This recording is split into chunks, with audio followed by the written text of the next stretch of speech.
Phineas and Ferb Ride Again for the Nintendo DS is a cross-genre 3D platforming game that was developed by Altron and published by Disney Interactive. It was released in North America in 2010 and in Europe in 2011, and it is the sequel to Phineas and Ferb, which was released a year prior. Because this game was made in such a short time, it is obviously very similar to its predecessor in gameplay, core mechanics, visuals, and music. In both games, stepbrothers Phineas and Ferb decide to spend their summer vacation by building all sorts of ridiculous inventions, such as a roller coaster, a skate park, or a spaceship. To do this, they must explore their neighborhood to find the required project parts. Along the way, they will find a number of gadgets that'll help them on their adventures. They will also stumble upon broken trampolines and doors that'll need fixing, which is done by playing a random minigame on the touchscreen. Their sister Candace is keen on busting them to their mom, so she will be watching you all the time. Once she knows enough, or in the case of Ride Again, once you've taken enough damage, you will be busted and you have to play a minigame where you have to run away from her. At the end of the day, or in the case of Phineas and Ferb 1, at the end of the game, their pet platypus Perry will go on a mission as Agent P to fight the evil Dr. Doofenshmirtz, and his Emulator will make Phineas and Ferb's invention vanish. Rinse and repeat 4 times and the game will be complete. At first glance, Phineas and Ferb Ride Again seems like a poor choice for a game to speedrun.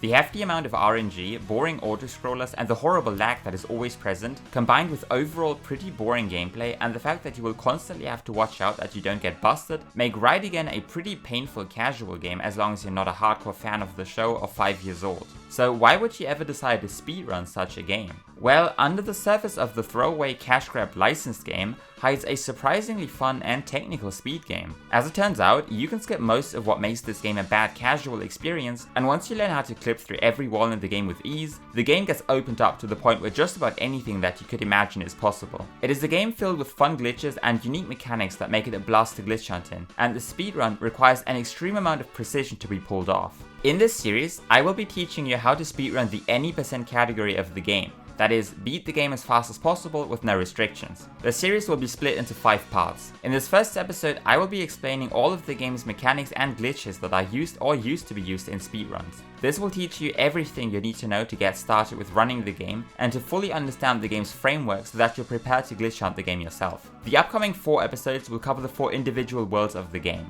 In those tutorials, I will not be explaining how the tricks work, only how to execute them, and then refer to this video for further information. This video is designed to be accessible for people who have never played the game and who skip the casual playthrough to go right to the speedrun. Because of this, I will explain everything about the way the game works, so if you're already familiar with the game, you can skip to the timestamp on screen. However, even if you are already an experienced speedrunner, the explanations for some of the mechanics and glitches in this video might still be of use to you. Without further ado, let's discuss the game's mechanics.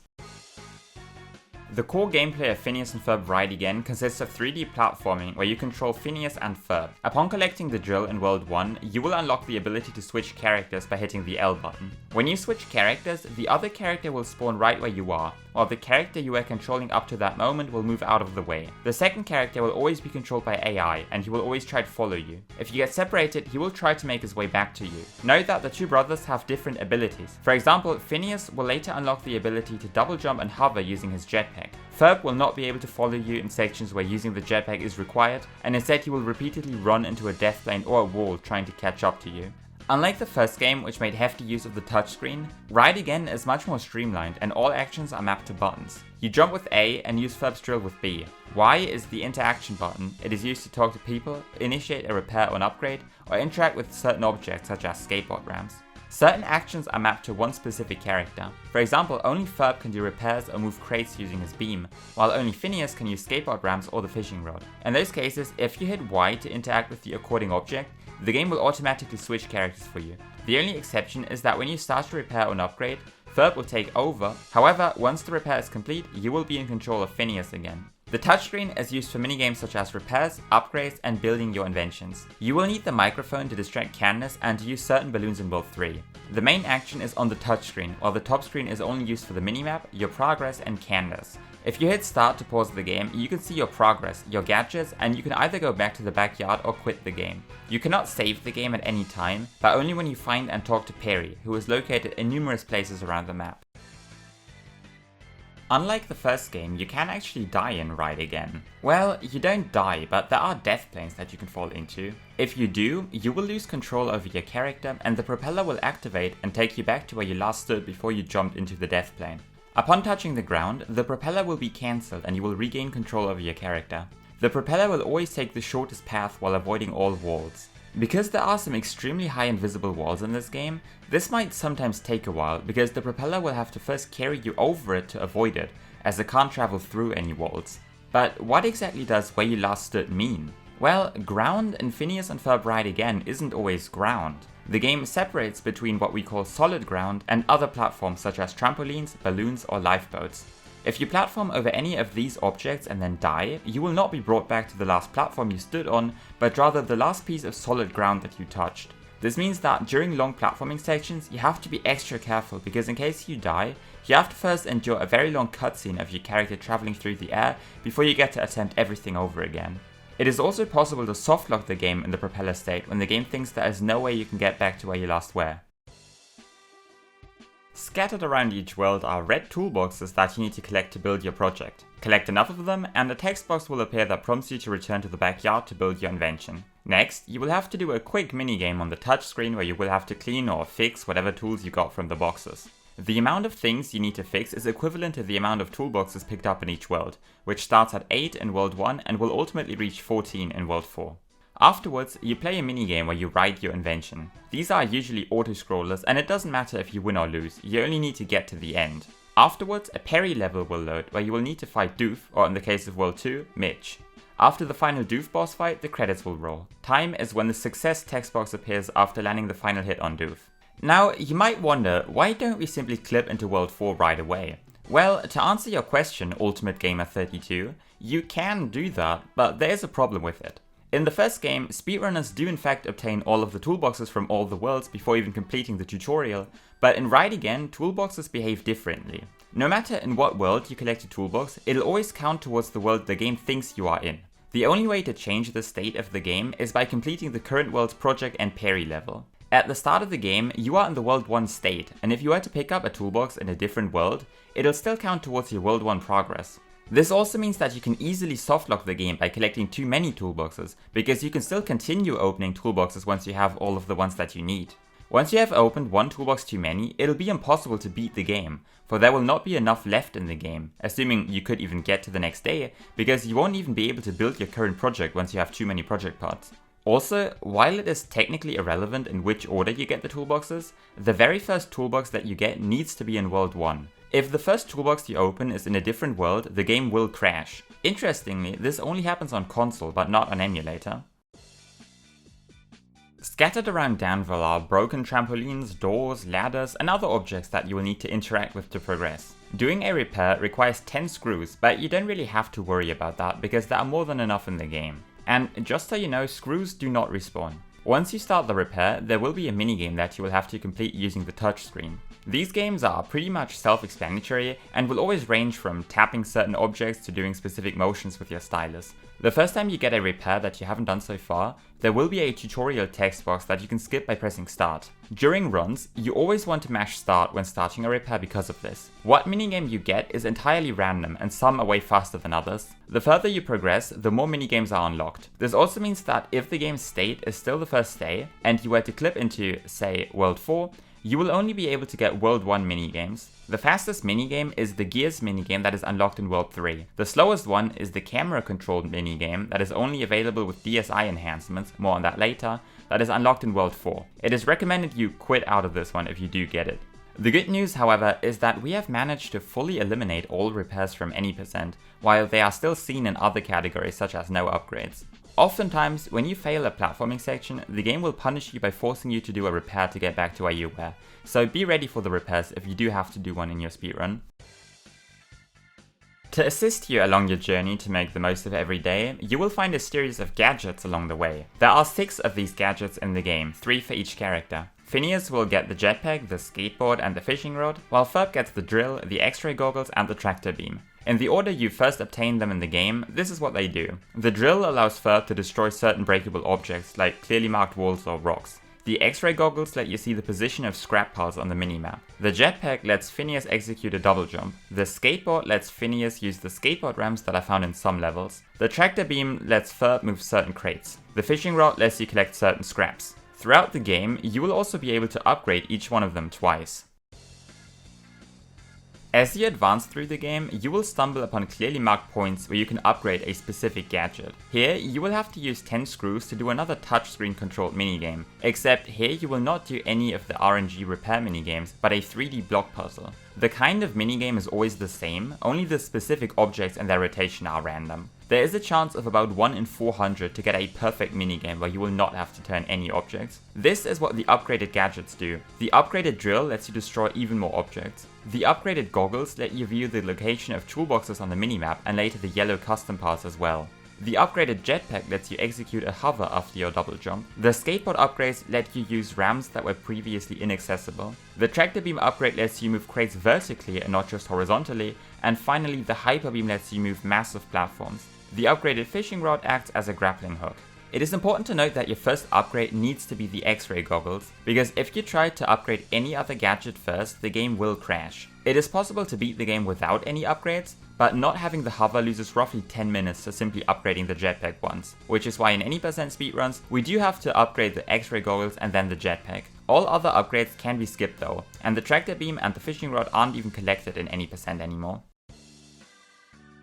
Alongside the red toolboxes and the gadgets, you will also find 3 yellow toolboxes in each world. These contain custom parts that let you add extra features to your invention. These let you save a little bit of time in the minigames where you write your invention, but collecting and applying them is very slow, so we ignore them in speedruns. They are only collected in 100% speedruns, and even there they are only collected but not applied. The only use for custom parts is in individual level speedruns. In each world, you can find 4 memorabilia, which are all references to the show. These can range from the Perry in-action figure to the floating baby head or the star-nosed mole costume. They have no use whatsoever, they are simply another collectible required for a 100% completion. Also, hidden in each world is a 2D side-scrolling bonus level. At the end of each level, you will be rewarded with a photograph. Your collected memorabilia and photos can be viewed in the garage, which is accessible from the backyard.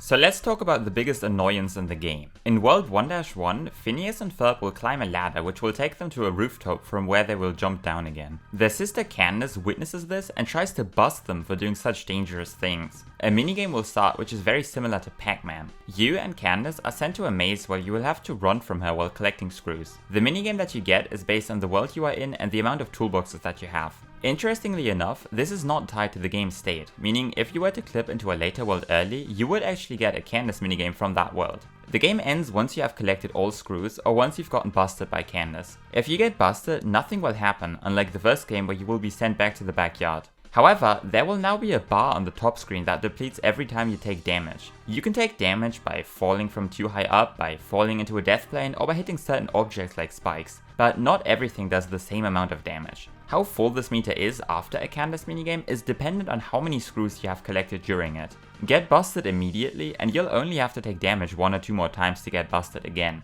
Collect all of them and Candace will leave you alone for a while. There are objects in the game that you can interact with using the DS's microphone, which will give Candace an item like a piece of cake, or her teddy bear Mr. Miggins, which will fill the meter again or temporarily distract her. Going back to the backyard will completely replenish the Candace meter. After a Candace minigame is over, you will be right where you were the moment the minigame got triggered. This also means that if you trigger the minigame while airborne, you will be in the air again afterwards, except your propeller will be cancelled and your state will be completely refreshed. If you play as Phineas, this means you'll get access to your double jump and hover again. This mechanic was previously exploited in categories such as no upgrades and the now obsolete no repairs to get to specific places that weren't otherwise accessible. There are points in the game where Candace will be blocking the path. Normally, you can get her out of the way by hitting a button that's nearby. What's important to note is that as soon as you see Candace in regular gameplay, she will vanish from the top screen. It is actually possible to softlock the game in this specific situation, because when your meter runs out while she is right next to you, the minigame will not trigger.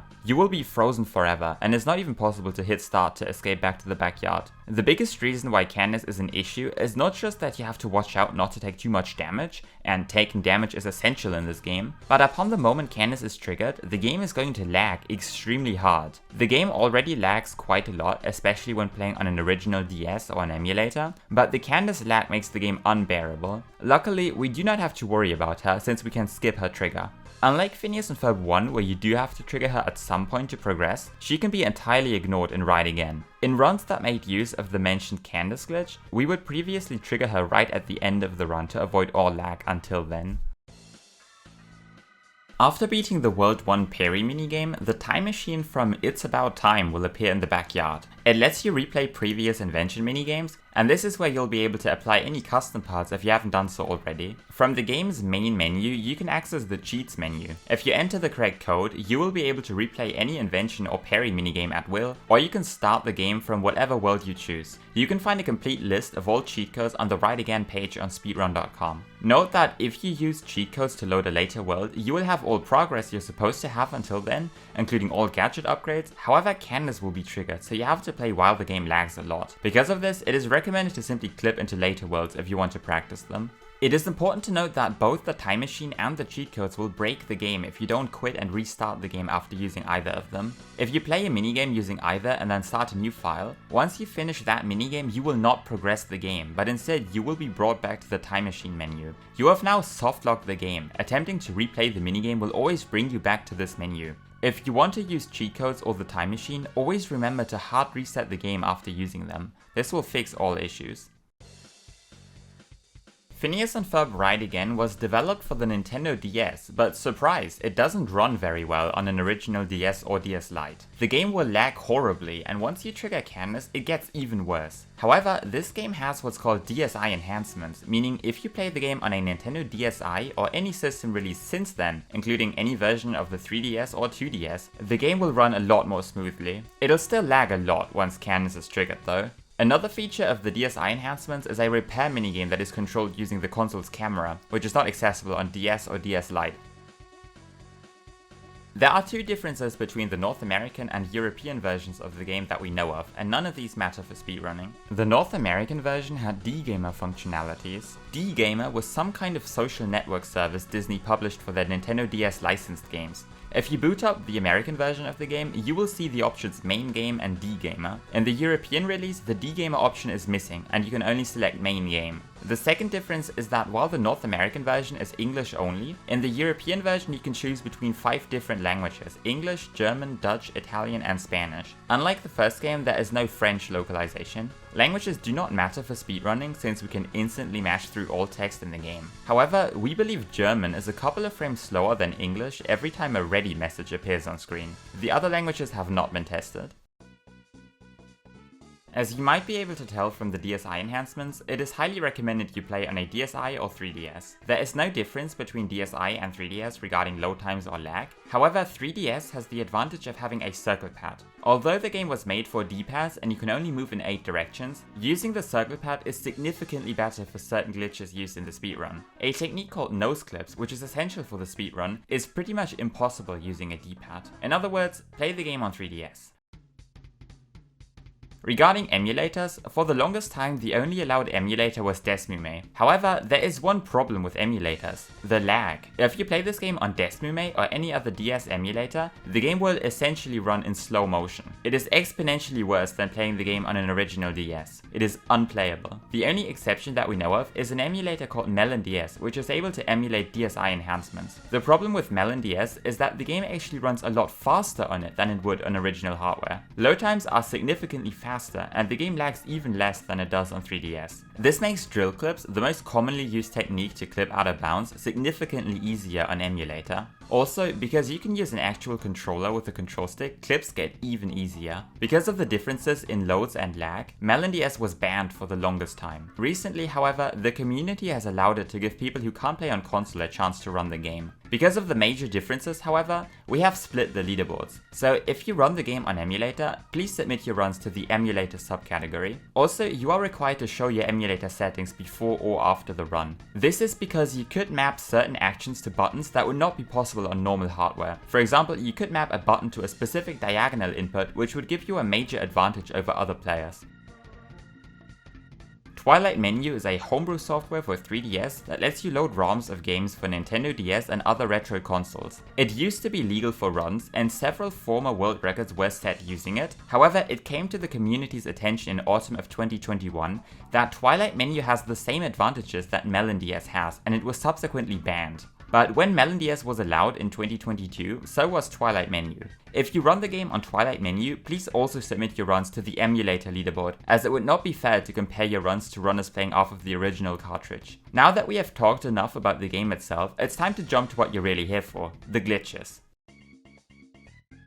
Every time Ferb uses the drill, he gets pushed back ever so slightly. Find 2 adjacent walls, walk up to one of them, then turn 45 degrees away from the wall you want to clip through, and use the drill. This will push Ferb back and through the wall. Rinse and repeat until you're fully out of bounds. If you didn't clip far enough and try to walk through the wall, you will get pushed back in bounds. This is because both characters, but especially Phineas, have massive noses that will push you back. So always make sure you have done enough drill clips before you decide to move, or before you decide to switch to Phineas. In certain cases, being pushed back can also be avoided by first walking along the wall and then inputting a diagonal angle. You can also avoid being pushed back as Phineas by inputting a near frame perfect jump where you jump and then immediately turn 45 degrees in the air. This is only required for one specific trick that is used in the no upgrades category. It turns out that the way you input your drill clips actually matters. If you use the D-pad, you will need to do a lot more drill clips in a row than you would if you were using the circle pad. The optimal way to drill clip is to flick the circle pad diagonally to change your angle without moving, and then press B while standing still. Doing this is near impossible with the D-pad because you will pretty much always move a little bit when inputting 2 directions at once. I still use the D-pad, however, because it is in my opinion significantly easier than using the circle pad, although it is also extremely suboptimal.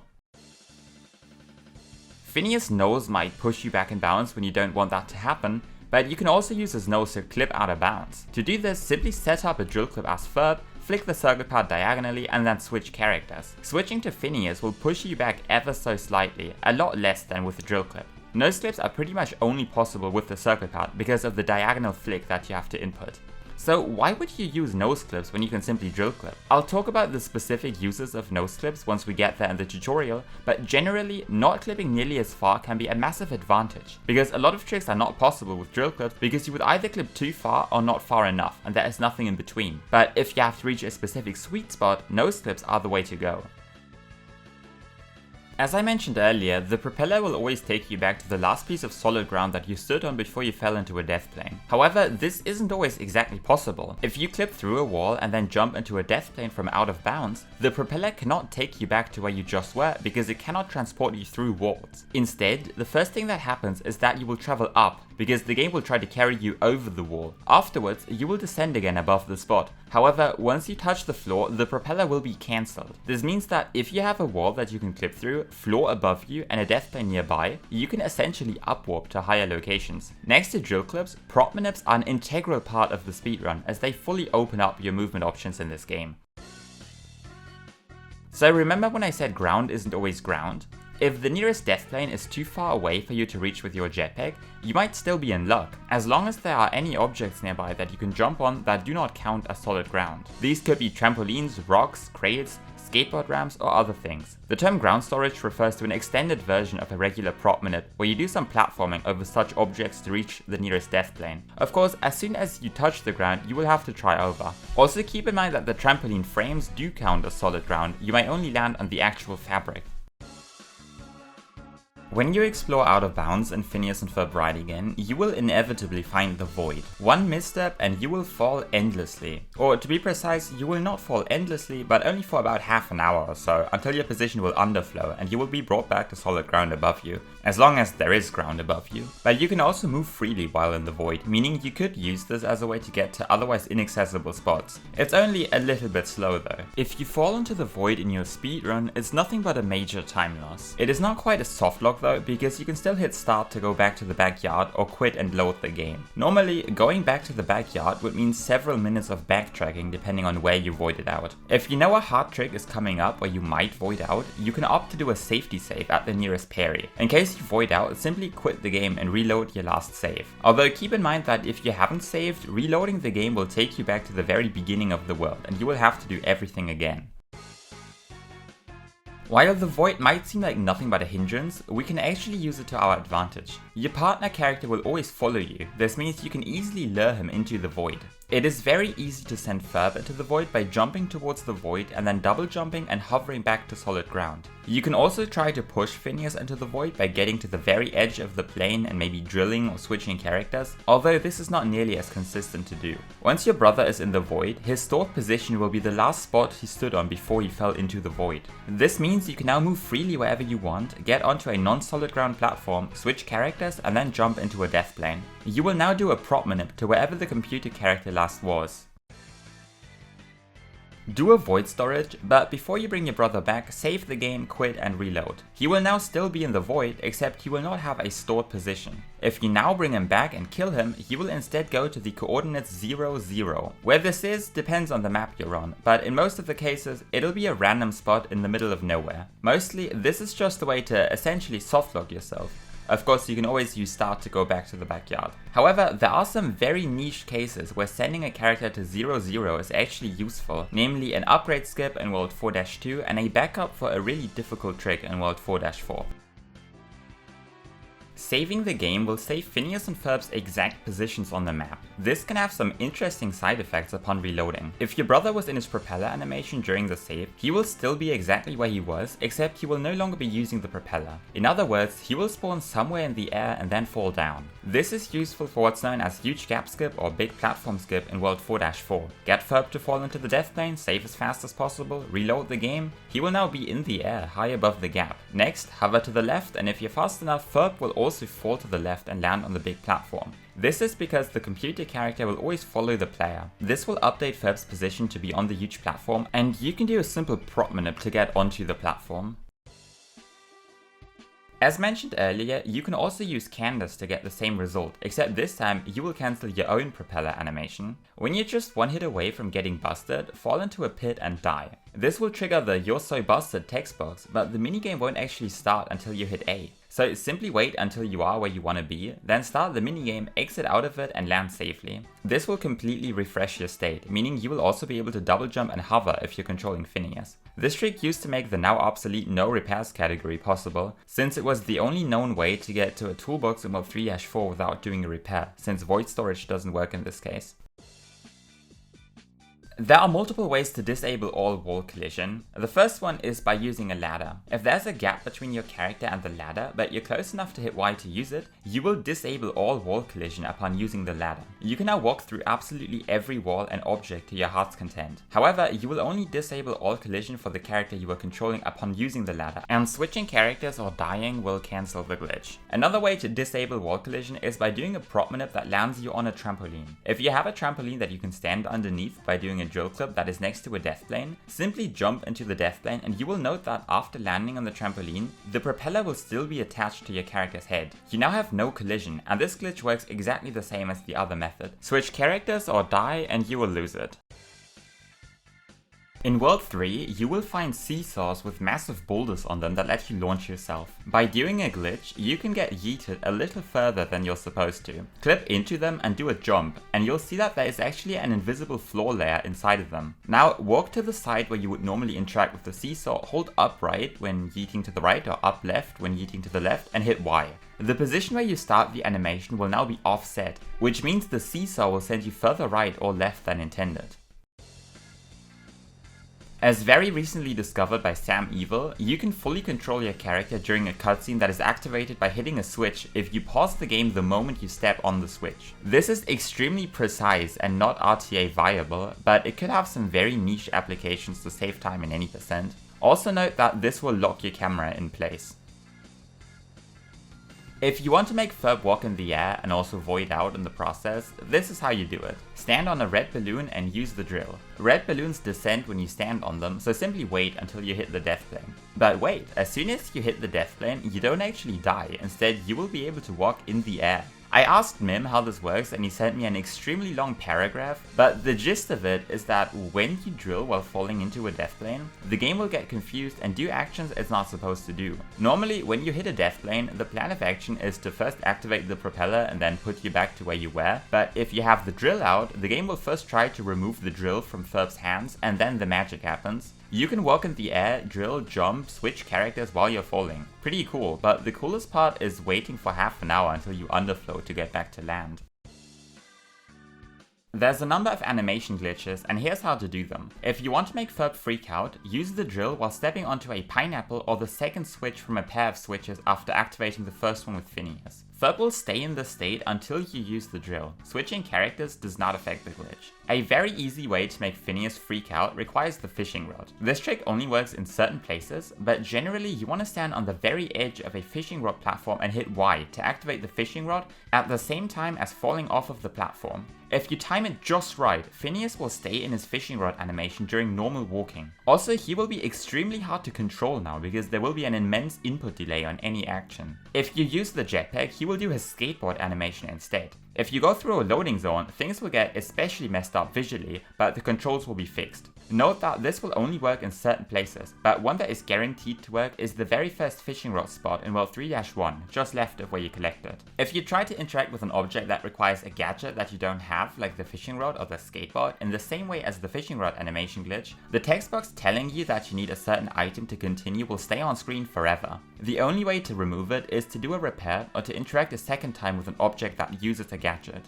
Similarly to the fishing rod glitch, you can also use the same general mechanic to lock the camera in place if you so desire. If you manage to talk to an NPC while falling off of a ledge during the text box, the camera will stay focused on the NPC and you can wander off freely. Except it's probably going to be a little difficult to navigate the area. If you do want to see again, simply switch characters. The camera will then slowly pan back to where you are. An easy way to do this is by standing on one of the cars on the conveyor belts in World 1-3 and then talking to Jeremy. Even after resetting the camera, it's going to be zoomed in and it'll move a lot more slowly than intended. It'll not be able to catch up to you walking. Also, if you go through a loading zone with this glitch active, the camera will still be in the same position on the new map. There are some more niche glitches as well, like the bald Ferb glitch where you hover over a trigger to skip the animation of Phineas and Ferb going into the fitting room at the end of World 4-3, which will result in them wearing their street outfit underwater, with the side effect that Ferb will not have any hair. And that's pretty much everything you need to know about the game's mechanics as of January 2023. I'm sure this video will be incomplete sooner or later when new glitches will have been discovered, but for now, if you master the tricks explained in this video, you'll be more than ready to do a full game run of Phineas and Ferb Ride again.